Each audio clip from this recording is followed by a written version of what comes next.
If you were going to give yourself a grade based on what you have right now, what you think you will have 7 years from now, in answering the question, can Debbie afford to retire at the age of 62, what grade would you give yourself? Probably a C+. Then why are you even asking me? Hi, Susie.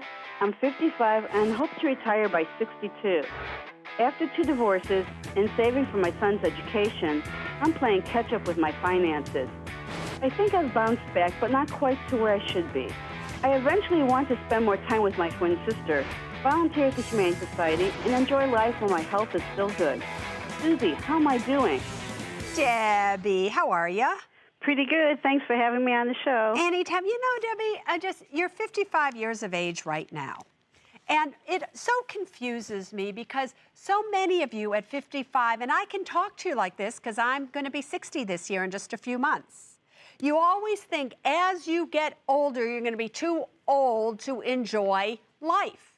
And you do know the key to enjoying life isn't just are you physically okay, but it's if you're financially okay as well. You got that? Right. So it's really important. This is a very, very important decision that the two of us together are about to make. If you were going to give yourself a grade based on what you have right now, what you think you will have 7 years from now, in answering the question, can Debbie afford to retire at the age of 62, what grade would you give yourself?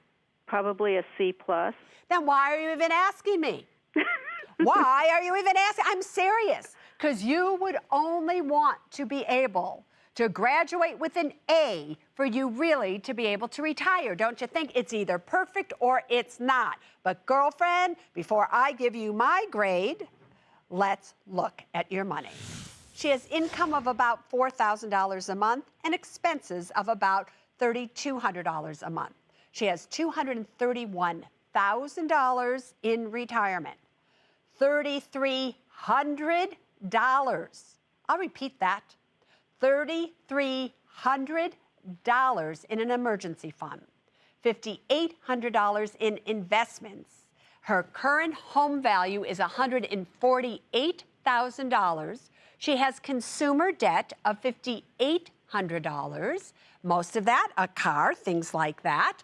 Mortgage debt, $58,000. So she owns about $390,000 worth of assets. She owes about $64,000 on those assets. So we have a $200,000 net worth. Now, like most people, the only way that Debbie is going to be able to afford to retire at the age of 62 is Debbie will qualify for a pension. Is that correct? Yes, it is. Okay.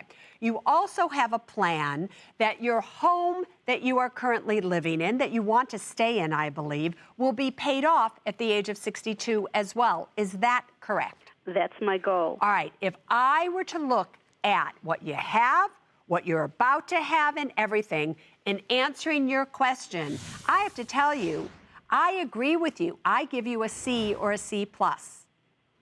If you're going to retire at 62, let me tell you why. You know, once you've retired, you have more time.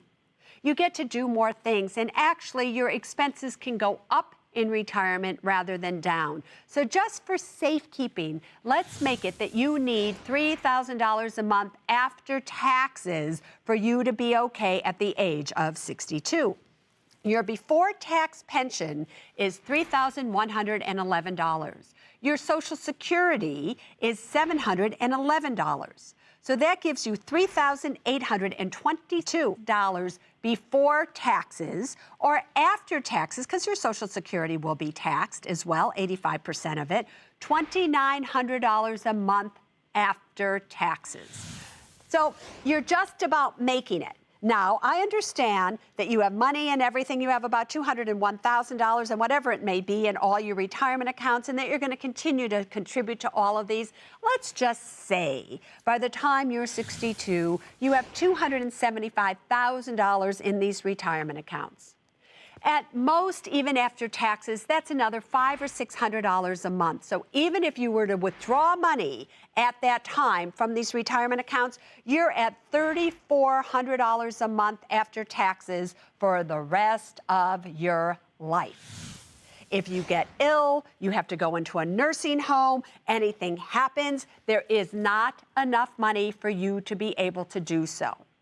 However, if you just were willing to work a few more years, just another 3 years, time is always flying. If you just worked till you were 65, then I would probably be giving you a B+.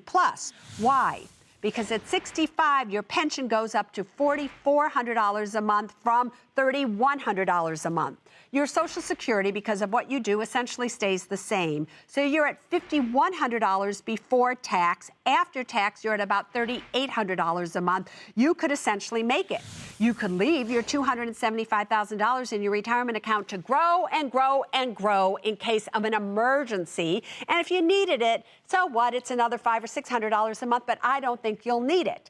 If you did it that way, you would have a good $2,000 extra per month from probably what you'll really need, and you'll be just fine because I still have your nest egg of $275,000. That is your way to an A.